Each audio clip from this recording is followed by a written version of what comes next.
स्वाभिमानी रयत संस्थेची वार्षिक सर्वसाधारण सभा संपन्न। सभासदांमुळेच संस्थेची प्रगती। चेअरमन बाहुबली पाटील। कोगनोळी येथील सहकार क्षेत्रात सतत नाविन्यपूर्ण उपक्रम राबवून सभासदांचा विश्वास संपादन करणाऱ्या स्वाभिमानी रयत को-ऑपरेटिव्ह संस्थेची वार्षिक सर्वसाधारण सभा येथील सभागृहात संपन्न झाली।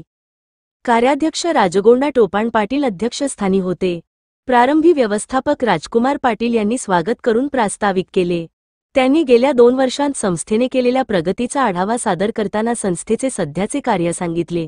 संस्थेचे एकूण 450 सभासद असून ठेवी 5,24,00,000 रुपये, कर्जे 2,97,00,000 रुपये, गुंतवणूक 2,05,00,000 रुपये, वार्षिक उलाढाल 96,00,000 रुपये इतकी झाली आहे। संस्थेला 5,68,000 रुपयांचा निव्वळ नफा झाल्याची माहिती त्यांनी दिली। संस्थेच्या वतीने सभासद, ठेवीदार व कर्जदार यांच्यासाठी अनेक समाजोपयोगी व कल्याणकारी योजना राबविल्या जात असल्याचेही त्यांनी स्पष्ट केले।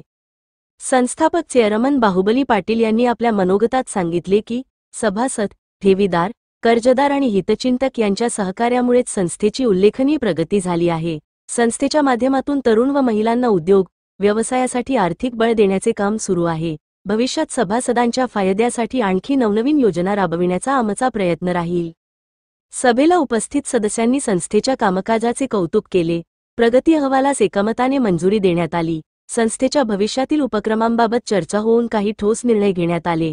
यावेळी चेअरमन अभिजित पाटील, रामगोंडा पाटील, हार्दिक पाटील, मिलिंद पाटील, संदीप चिंचणे, चंद्रकांत परीट, आनंदा माने, सचिन नाईक, प्रवीण सुतार, वैशाली पाटील, पूनम भोसले, उदयसिंग पाटील, कृष्णात खोत, कुमार पाटील, संजय डूम, राहुल मगदूम, ज्योती मगदूम यांच्यासह मोठ्या संख्येने सभासद, हितचिंतक व कर्मचारी उपस्थित होते।